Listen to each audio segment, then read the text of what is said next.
Welcome to Psychic Holistic Spotlight. I'm here at Polly's Place in Middletown talking with Christine and George Thompson. They've come to us from Scotland. Both are mediums, and they're here to tell their story of messages from Spirit. And what do you think, George, is one of the messages that you'd like to get to our audience most? Well, I think the main message today is the fact that people are further away from God than ever. This is due to 2,000 years of misrepresentation of God's true word. And what do you think about the person's inner personality? Well, the inner personality of most people today is subdued. It's hidden behind the facade that people put on for their neighbours, their friends, their workforce, and so on. And this results in the fact that most people present a false personality, which is not their true self. The tragedy is that if you present a false personality, you hide the real personality, which is, and 9 times out of 10, far better than the one that's been shown. Well, George, that's a very hopeful message to get to our audience, that the person that we could get out is really the better personality. And that certainly gets us a lot of faith and hope in working on our soul development. Now, I'd like to know from you, Chris, what is the reason that mainly led you into talking to Spirit? I suppose the beginning of my childhood, I was in an abusive background, and Spirit was with me all the time. I could see and I could hear Spirit, always. I can't remember a time when I couldn't. And I believe that that was the way that they saved me an awful lot from the degradation that I was in. Now, what do you mean you could hear Spirit and you could know they were with you? When I was a child, I could see people, and I could see lights and colours, all that sort of thing that people can see, but they can't always talk about. Especially when you're a child, people, parents would say that's an imaginary friend. But in those days, we're talking about 50 years ago plus, they just said that you were lying. But what I used to see, really, I used to term as friends, comforters for me. And you didn't know who these people were? I just thought in the beginning that everybody saw them. And it was only when I would point it out, that when other people couldn't see them, that they used to say, you're making up stories, you're lying, and so in the end you realise that what you're seeing perhaps isn't what everyone else is seeing, and so you keep quiet. I'd like to ask you something that might be rather painful, Chris, but if you could tell us about the abuse specifically, it would be of interest. Right.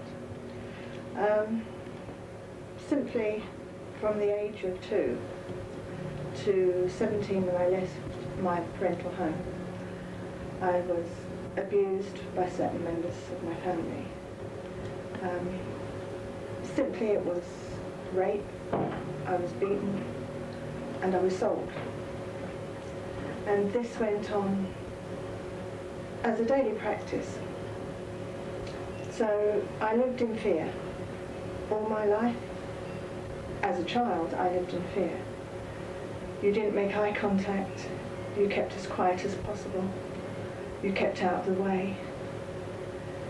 You just didn't want to be seen. And this must have also carried over to your experiences with other children. You wouldn't have been a normal child, and you wouldn't have been able to have the friendships that could have, the playmates that could have... No. I was a loner. I was fearful of all people, including children. School was a nightmare. I never went out of the house if there was a person on the street. And of course, with the teachers at those times, we didn't have the counseling, we didn't have the psychological background for people to understand that this quiet, conforming child was very troubled. No, you didn't talk about it. No. Plus the fact that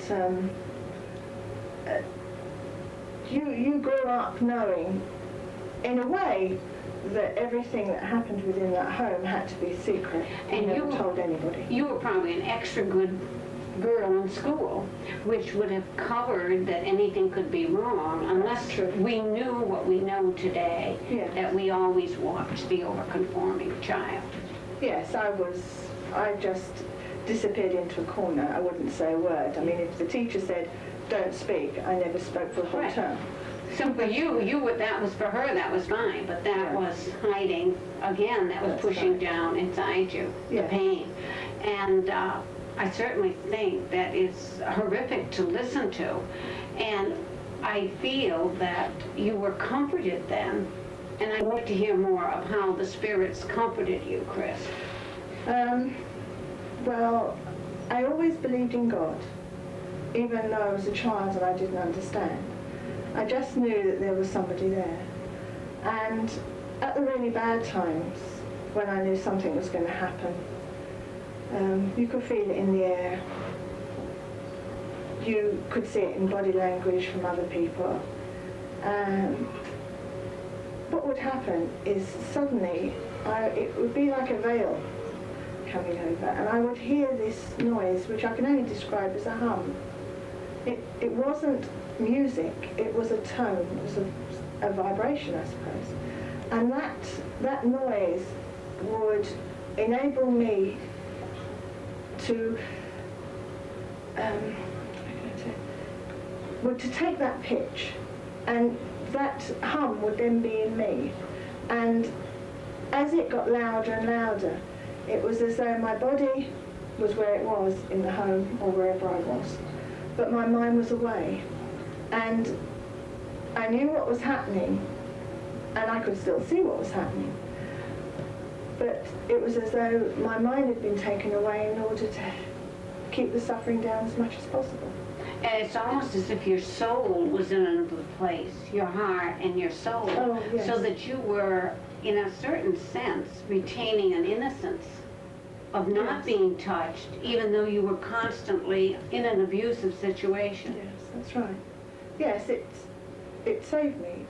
I really honestly feel that if I hadn't have had the benefit of that, I don't think I would have survived mentally, even as a child, because I wouldn't have been able to live with the reality of what was happening. It's amazing that you could have survived, but it's also amazing that that many persons could, one after another, been so unfeeling of you as a conscious human being, as a soul. They didn't see. I don't think they saw what they were doing as wrong or bad. I think it was an instinct within them that they needed to express, and I was just there. Chris, I'd like to hear now about the years after childhood. How was it that you were able to rise out of this abusive situation to also be able to help others and have a productive life yourself?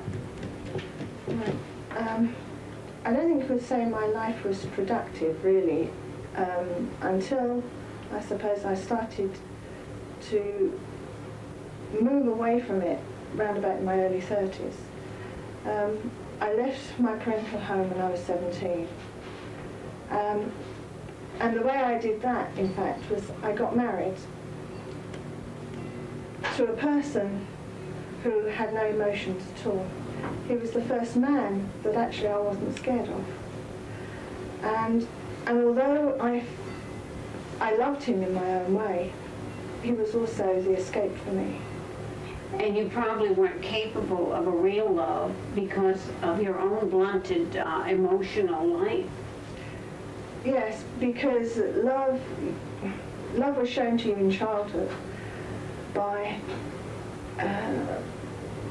people performing acts on you that they called love, they called affection, they called being nice to you.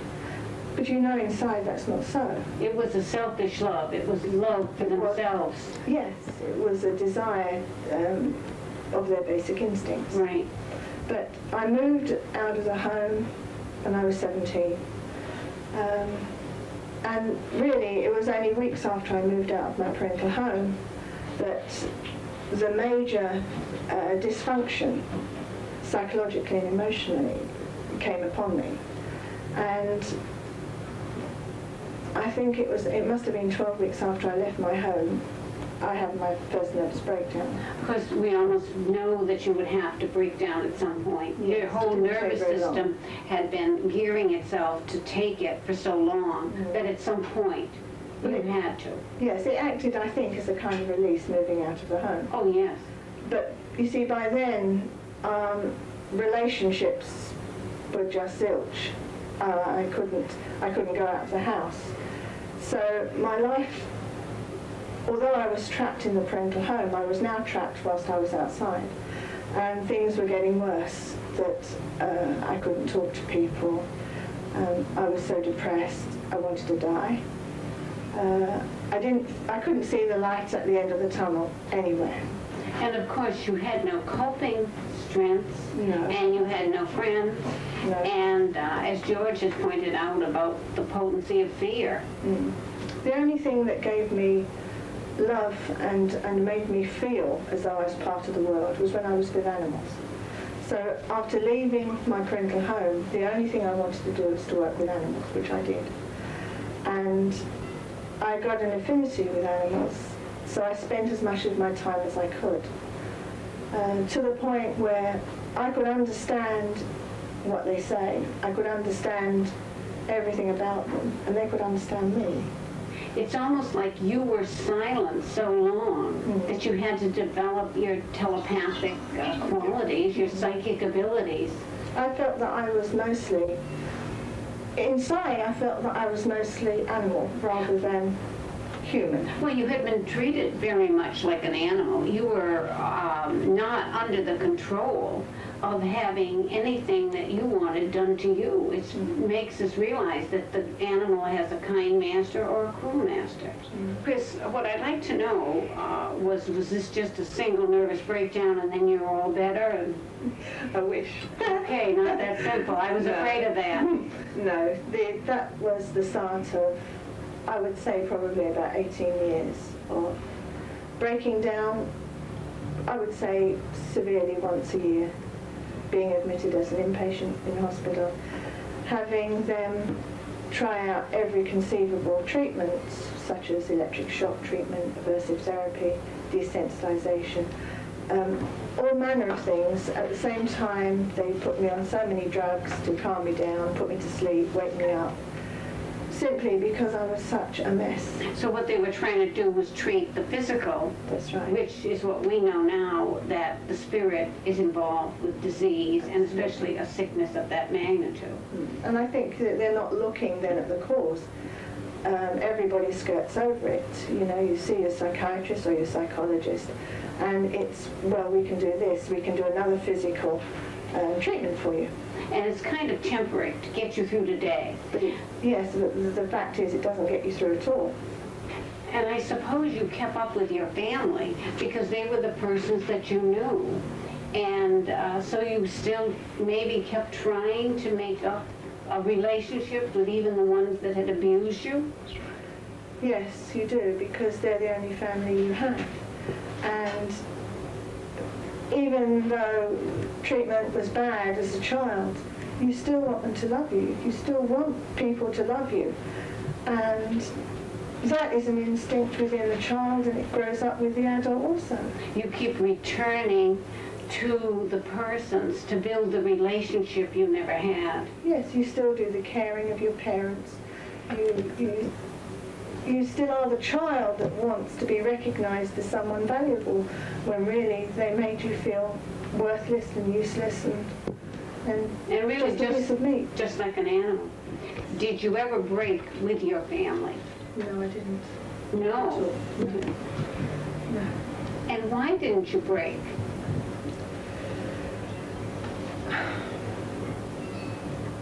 God, I felt that God was the one thing in my life that took me through every day, that got me through to the end of every day. I never hated my family. You never really hated them? Never hated them at all. And why weren't you hating them? because I felt that in a way that they were as much of a victim as I was. That there had to be a reason why this was happening, and although it wasn't right, in a way I wanted to help them find out why they were behaving that way. So you had a love that was really a divine love, to love the other person more than you loved yourself, and to seek to understand them. I didn't love myself really, but I loved those people in spite of what they did, because I felt even though they were doing such insidious things, that inside that wasn't the true person. It couldn't be. And were you ever freed from, really from the bondage of what had happened to you, from the effects during adulthood? Were you ever freed from that? I suppose when my mother died and then when my father died, there is a break there. But the main time I think that I started to go on an upward slide was when I was 19 and George became my boss. Okay, and you were 19 years old? I was 19. I was working in a hospital and my boss actually was retiring and George came down and was taken on as my superior. And that, I felt, God sent to me. So in a way, we're seeing also that you were freed by the death of your mother. I believe you told me at 58 and your father at 75. But, Chris and George, in astrology, there's actually an aspect. And many persons are not freed from a bondage to a parent that's very domineering and controlling until the death of that parent. The death of my father was quite dramatic for me because I'd been visiting him in the hospital and I'd completed a 2.5-hour drive back from the hospital from sitting with him. And then getting back home, I had a telephone call saying that my father wouldn't last the night. So I got back in the car, took the 2.5 hours travelling again, and got to the hospital and stayed with him the whole night until he died the next day.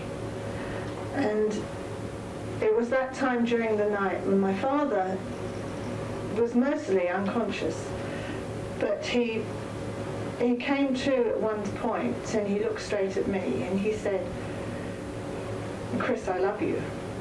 And that was the only time that I can ever remember my father saying anything of that nature to me at all. And I felt then that he knew where he was going. Yes. And he knew that there wasn't much time. And I think he just wanted to reach across. And I was really thankful Yes. that I was there that whole night because I felt closer to him then. Than you ever had. But I'd always wanted to be close. I wanted things to be different. And It's almost insane that he was almost admitting some guilt, perhaps, admitting it to his own soul, that needed to be done to tell you. It was probably a way of saying, I'm sorry. And I do believe that many times it's believed by psychologists, counselors, therapists, that unless the person admits to you what they've done, they can't free themselves. Yes, I'm really interested now. Did you have a spiritual faith? Did you have a religion, a religious faith that helped you to get through this? religion didn't really enter into my life. But I love God. I always have. I've always spoke to him. He was the one that was there to hold my hand, to get me over all the bad times. So, yeah, if I hadn't have had God, I would have been dead. And so you felt that he had a purpose for having all of this to happen to you? I didn't understand why it had happened to me, but I'd never said, oh, why me, or, what did I do to suffer this? I felt that my life was going somewhere, even though I didn't see where it was going because I was a complete mess and I was in and out of hospital. But you were able to turn your will, your power, your mind, your body over to whatever God willed for you, which is, of course, quite amazing. Yeah, I always felt that whatever he asked me to do, I would always do, but he'd never asked me to do anything. He just asked me to stay alive, and I tried to do that. Now, I know, George, that you have an interpretation of this. Can you help give an explanation of understanding to our audience? There's two factors here where Chris is concerned. Firstly, the power of God's love got her through these early years in terms of she developed hate and bitterness within herself too, without realising it. But she worked her way through that, because love in the end is stronger than anything, given half a chance. And in our case, this is what was. It became an extraordinary power for her. And it's not a very usual one anywhere. But she has the ability to go into your mind and see the pain you suffer and help you through it. Now, it's a very special gift. It's not common God. But for most people who suffer from what I call paedophile behaviour, they end up being very bitter and very upset. In fact, all the negative feelings are present in them. These unfortunate people spend their life with them. There is no recovery unless they're given proper help. And the proper help has to do with spiritual help. Well, let me put it this way, that I've been helping people for 40 odd years. Right. In latter years, I've had a greater success with abused people, just because we've been able to use the power of Spirit to get into their mind, and therefore really take out the real depth of pain. Because you see, people have flashbacks all their life, the suffering they've had. And what are you taking out of their mind so they can be healed? The memory of these events, is that what you're doing? You're just letting them recognize the memory, but then you're erasing the memory? No, the key issue here is to find what we call a high point. Now, in abuse, it's repetitive. Right. But during the course of that repetition, there are incidences where there's differences. There may be extremely cruel differences. There may have been someone might have just given you a touch of love, even without bad behaviour. And if you can find these and bring them out and explain and help the person to understand what has gone wrong. You see, all victims think they're to blame. And this is the problem. This is why they remain victims, because they feel inferior. You have to teach them by understanding and explanation that they are not to blame, they are genuinely innocent. George feels that why Chris was able to surmount so many years of a very abusive childhood was that she always had a great love of God. And she recognized also that even though she was suffering, God had a great love for her, an all-powerful love.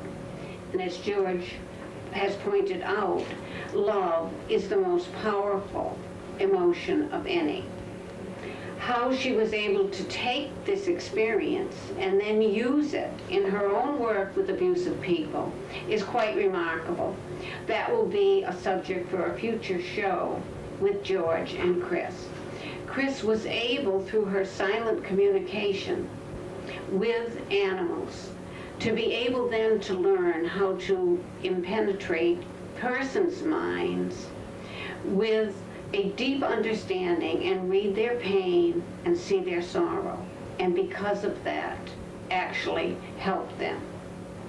And I have been very happy to do this show with Chris and George Thompson that we've tried other times unsuccessfully to do. And I do welcome them back to another show, and I'd like to thank you both for coming and doing this show for us. I know it was very emotional for you, and it took a great deal of courage. Thank you both. Thank you. And thank you for watching Psychic Holistic Spotlight.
Psychic Holistic Spotlight. I'm here at Polly's Place with George and Christine Thompson, who are guests from Scotland. They have returned after coming to the Spiritualist Federated Convention at Roger Williams this summer, where I met them, and I was very happy to meet your acquaintance. On an earlier show, we heard about Chris's very abusive childhood, extending over many years until she was 17, and how through her love of God, she was able to surmount this and even love her family, and then use this experience to work with abusive persons. George, I'd really like to know, was it unusual that Chris was able to take care of her father, be a mainstay in really continuing to love her family and look after them, when she had had the many years of abusive treatment by them, when she'd had several nervous breakdowns as an adult? It's very, very rare indeed, frankly. To say it's unusual is putting it mildly. The normal habit of victims is if they can get away from their parents or the victimizer, they do so very rapidly, and they have nothing more to do with them. And you've got to understand a victim, especially from very early childhood, though they have free will, this is completely subdued, and it's replaced by a victim attitude. If I could give you a parallel to what I'm talking about, the victim stays with their parents because they don't know any better.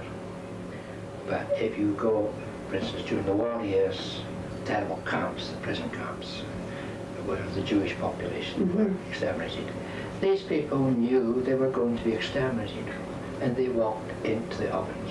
No protest, no argument. And that was because, you see, what had happened to them was that they had been victimized and conditioned to behave in a certain way. So you see, they lost their self-respect, basically. So they just followed like sheep, you know. And this is what happens to victims, child victims, due to abuse. They keep returning to the parent for the love they never got. They keep returning to the home for that which wasn't there. But some are able to break it. And how are they able? Well, basically, I mean, they escape from home. That's what happens. And when they're old enough, they run away. I guess what I mean is, how do they heal themselves so they're no longer a victim?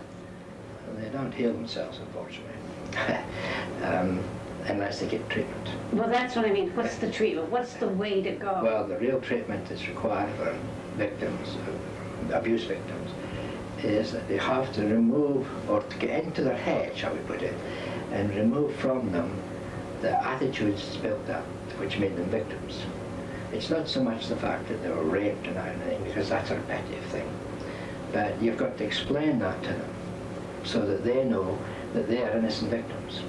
Because you see, they're conditioned to believe that this is their fault, and they have no life of their own. They are just someone else's pleasure ticket, you can say. So they have to learn, and you can only do this by getting out of their head and then explaining to them that they really are innocent people. They've got to be able to see the picture of what happened to them in its true entirety. And see how their free will was subdued. Understand it. So you're saying it's got to be understanding, it's got to be knowledge that helps them. And there's also got to be a spirituality, a lifting to God, and accepting, I guess, forgiving and accepting. But what about with the persons who victimize them? Have they got to be called to account at some time by the person? No, there's no point in doing that. I mean, some victims, when they understand what happened to them, I think you must remember that the average victim blots all this out of their memory. The fear and the terror was such that it blanks out. Now, when they start to remember, they can get very, very angry. That's what I was thinking. It seems to me victims in America would just sally forth and say, hey, look, you did that to me as a child. I'm not living here anymore, but I want to make a statement here. I don't like it. Well, that's one mild way of putting it. A lot of them, in fact, actually take them to court. Oh, okay. You know, I mean, and each individual, you say, Right. depends on their, I guess I'm not thinking so much of remunerative or punitive as an accountability soul to soul. no, there is no point in a victim challenging a paedophile. The Right. paedophile has no guilt on the subject. Right. You know, I mean, Chris mentioned her father stating he loved her just before he died. And I think one wants to look at this very clearly, because shortly before you die, your soul, shall we say, lights up. The power in that soul is improved because God sends down His power Yes. through your spirit guide. And when that happens to you, well, two things actually. One, you become very, very aware of your own vulnerability and your, what we call omissions. You might call them crimes or evil thoughts. It's not what they are. They flash before your eyes. So, you know, there's a time for repentance before you go over. But you are aware that there's a difference. So it's in two halves. One, you see a flashback of your life actually and what you've been guilty of, one half. And the other half of it is you are seeing where you're going to go. Now, where you're actually going to go, I mean, we all talk about tunnels and things, but you are, when you pass over, you enter a tunnel. And there's a light at the end of that tunnel. Now, for those who have been rather nasty individuals in life, that can represent a lot of fear. You've given us a lot of information, George, but I think what our audience would like from both of you is, since you do work with victims of physical abuse, what is a typical treatment session like, Chris? Well, I could say that the patient comes to us, they either stay with us for a while or they just attend as an outpatient. It all depending on the severity. You mean they live right with you? Yes, they do. Chris, before we go any further, I'd like to know, what do you get paid for this, for the outpatient and also for people staying in your home? They stay in our home free of charge. Free? Yes. They don't pay for any treatment at all. Because basically the people that come to us are the people with lives in tatters. They can't hold down a job properly, or their relationships are falling apart. Their whole life is crumbs around their feet. So they have no money to pay, and these are the people that really need the help when they haven't got the money to go out and get private help for themselves. So all you're asking is their willingness to be helped, Yes. to let you guide them. And then how do you do this? A typical session would be maybe 3 or 4 hours at a time, and it would be Spirit, George and myself working together to help the person in front of us. And what happens is that I basically can go into their minds and I can see the abuse that they've suffered. I can see all the incidences, I can feel their pain, I can feel what the perpetrator feels, and I can see absolutely everything as though it was myself in that situation, And you as get, them. and do you get a certain age that you have? Oh yes, I can tell you the age, the place where they are, what's happening, who's hurting who. And As though I'm in the room now. looking on. And it must be your own silent communication with the animals that permits you to go into people's souls, really. I think it was just a sort of a lead up from. Yes. I know how animals feel, they talk to me, I understand what they're saying, and this was just a normal progression. And the lead off of the years of abuse, what it was leading into, that was the leading into your healing work with the victims. Yes, it enables me to see what's happening for them, to do the best to help them. And George, what then do you do once we've brought the person to this age? Well, basically speaking, I explain to them exactly what's happened to them, why it happened, and make sure they thoroughly understand this, because most victims firmly believe that they brought it upon themselves, they deserved it, and they shouldn't be treated any better than that. So, So what we do, in fact, is to clear these problems, make them understand what happens, and then give them back their confidence. Teach them that they are human beings of equal value, you see. Because we work with spirit, for instance, when spirit gives us the nod, and they tell us that's enough, leave it. See, we work on the basis that we never want to leave someone unable to function. Yes. That's very important. So we stop and we allow these people to build up, we allow things to build up in them. I mean, emotions start to work, you say, and because of that, they get quite often confused. So we then deal with these. Chris gets back to the problem, the year, and isolates what happened, which may have been forgotten by the victim. Yes. She lets the three of you know it, and then you talk it through with an understanding that validates themselves and their purpose in life, gives them a spiritual direction. Yes, right. I mean, I think it's important to point out here, though, however, that though Chris can do all this, she never states what the problem is. The victim themselves must see it, feel it, speak it out. And now, is this then erased or just identified and accepted, or does it matter? Well, it does actually. It depends on what it is. I mean, it's a bit of both, frankly. But basically speaking, what we try to make sure the victim does is to shrink it to its true size. Because every incident of fear and terror in your life is blown out of proportion. Right? And that's very crucial, because if you blow something out of proportion as a child, it occupies your whole mind, it occupies your thinking, your behavior. You're unable to learn anything properly. Can I just say something here?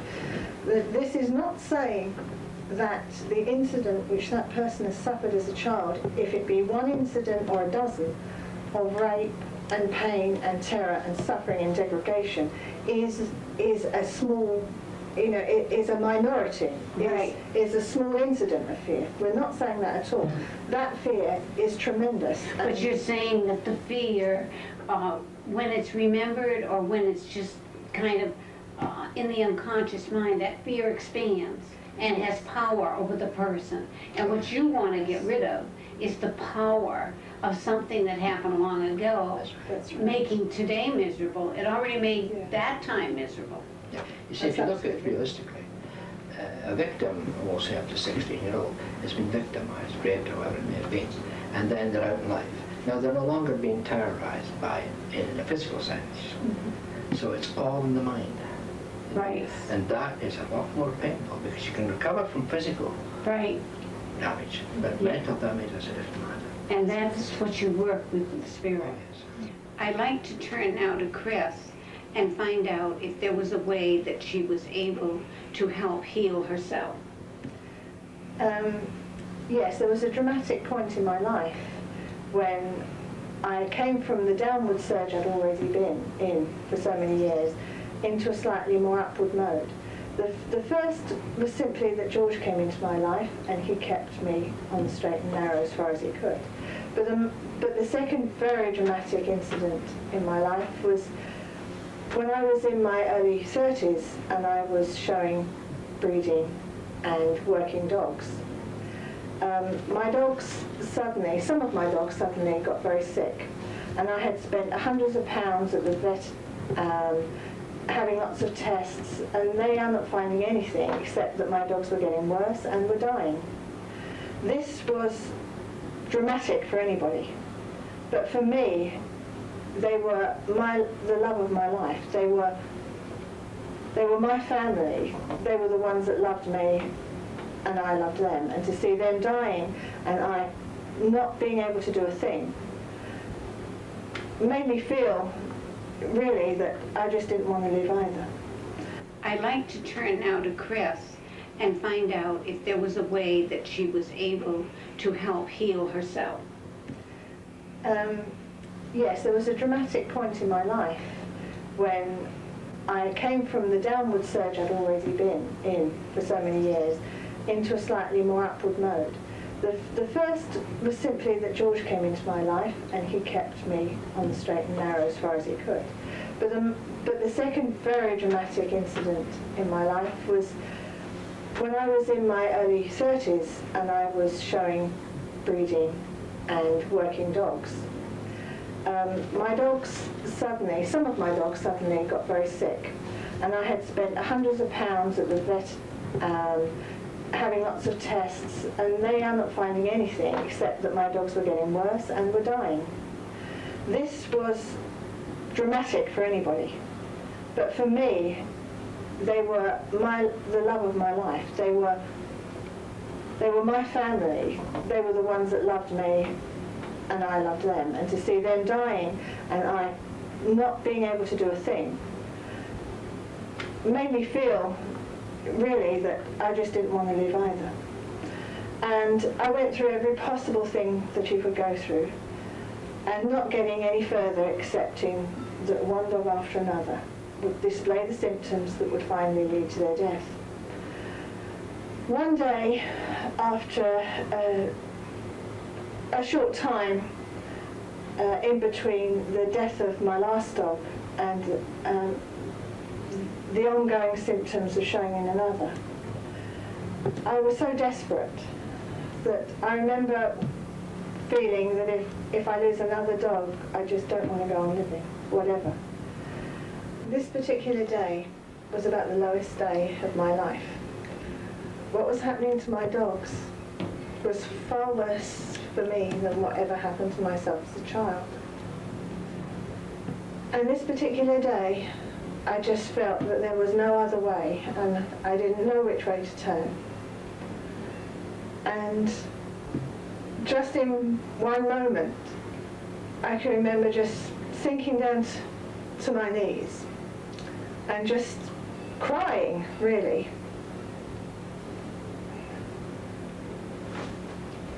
Sorry. God, just help me, because I don't know what else to do. And I can't see any more of my dogs die, because I should just die too. And I was just crying, and then suddenly, just, I suppose it must have been seconds, but it was just like a peaceful feeling just came from the top of my head, just completely over me. And although my position hadn't changed and I was still desperate, that peace just calmed me to a point where I knew I was being heard. I knew that every word that I was saying had reached the spot where it needed to be reached. And I just, for the rest of that day, I just was in this sort of haze of peace, still faced with the same situations. My dogs are sick, but just feeling that my message had got where I wanted it to get. I'd gone to bed that night as any other normal night, given my dogs the medications, tried to help them as much as I could. I was sleeping with them at the time, downstairs. We were all sleeping together. And the next morning, through my letterbox, was a pamphlet on the floor. And the pamphlet on the floor described a person in America that was using, to help him with his practice, the use of a pendulum which he called dowsing. That he found that he could get better diagnostic work and the use of remedies so quickly without the help of any other veterinarian, but just with the help of the pendulum, giving him the answers that he needed. And I read through this and I had no idea what pendulums were or dowsing, but I just felt that this was like an answer to my prayer. I'd asked God for help. God had given me an opportunity to help myself. And it said within this pamphlet that you don't need any specialised instruments, that you could go to your garage and you could get a washer from the garage and you could just tie a piece of string through the washer. So it was just hanging, similar to this, with a washer on the end rather than a globe. And that if you cut out the letters of the alphabet and put them from A to Z in a straight line, that you would be able to find answers to questions that you needed answering. Although I felt that this was an opportunity, a big opportunity to to help my animals in a way that I'd never thought of before. It was a fear also of drawing something towards myself that wasn't godly. Brought a very great fear in me. And so it was a tussle between wanting to grasp at straws and do anything to help my dogs. But also I didn't want to displease God, and I wanted to know that what I was doing was okay with him. But I just felt that this must be okay, because this is what he'd sent. So I went and got the washer, I tied a piece of string, and although I didn't honestly feel that it would work for me, I wrote out the alphabet, I cut them up, I put them in straight lines, and there I was. And all I wanted to know was, how could I stop my dogs from dying? How could I make them well? And how could I stop it from ever happening to me again? And in short, during that night, I worked all night, and during that night, I was given, by the use of the pendulum, I was given remedies, homeopathic remedies, that I didn't know any of the names for, but they spelt the names out for me. And by the end of that night, I had about 6 or 8 different, well, what I now know as remedies, but they just looked like gobbledygook, because it was all in Latin names and I had no idea. So I found the number of the pharmacy which supplied homeopathic medication. And I rang them up and I said, I've got 6 or 8 words here. Can you please tell me whether these are remedies? And if so, can you make them for me? And every word that I spelt out, because I couldn't even pronounce them, were remedies, and usually quite very old type remedies. Chris, I've never heard this story before, and I'm sure that our audience is really going to be amazed, especially our dog lover audience. But this is really a fabulous story. I'd like to know, what was the outcome of those remedies? The outcome of the remedies was that within a few weeks, my dogs were well. The sick dogs were well. What I had to find out then was the cause, because I firmly believed that if I didn't find the cause, then the problem would reoccur. The pendulum was able to give me, by my questions and by printing out the answers for me, the ways that I could actually find the cause, which I did.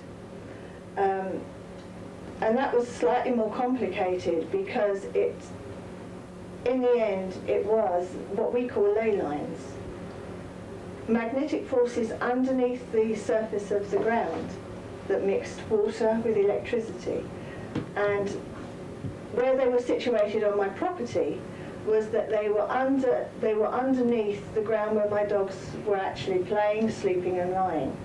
And this was causing an immune problem within their body, so that their body was breaking down. Almost like a form of cancer? Absolutely. I'd like to know now, Chris, is this something that anyone can learn to do? I feel that it's possible for anybody to learn to use a pendulum to help themselves. The one thing that would probably stop somebody from using it, or for working for them, is simply their own fear and blocking off their own openness to spirit, to allow them to help you. I'd like to have a demonstration of the use of the pendulum by both of you now. Well, it's basically, at first, what you need to establish is a movement for yes and a movement for no, because then you can get simple answers to simple questions. Everybody's movement for yes can be different, as is no. My movement for yes is this, which is a clockwise circle. Okay? Now if I wanted to show you my movement for no, it's in a resting phase, that's why it's going backwards and forwards, it would be an anti-clockwise circular movement. Okay? Now this is how people start, and obviously how you get more experience means that your pendulum can move all sorts of different ways, simply because your pendulum then just becomes an extension of your finger. Because you're so open, this is now acting as though it was a telephone receiver. As I pick my pendulum up, which can be any shape, form or material, It will move for me because I am now opening up my channel. And where are you getting the information from? Always from Spirit. Spirit is working through the pendulum to Absolutely. give you the information. That's right. He's on the other end, or they are on the other end of my telephone receiver. Okay. All right, and you're asking for their guidance by picking up the pendulum. Yes. It's for them, it's communication of any kind. All right. It's your spirit Your- guide. isn't Yes. It's it? your spirit guide. That's All right, right. you're accessing your spirit guide Yes. by the use of the pendulum. Okay. And that's your yes, George? That's Okay. Big Ben telling you yes. Okay. But the pendulum must only be used for the good of mankind. Yes. It is a serious thing. It's not a parlor game. Okay.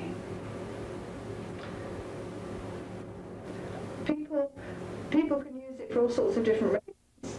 If they have allergies, they can go and take this into the supermarket and then douse up the foods that they want to find whether the foods that they want to pick are good for them or are going to create a reaction in them. So it can be used really from the lowest of reason. Well, I say the lowest of reasons. The, Routine reading. yes, routine reasons to something which they then want to use for their own spiritual growth, which is Seri- much more serious. Right. Oh.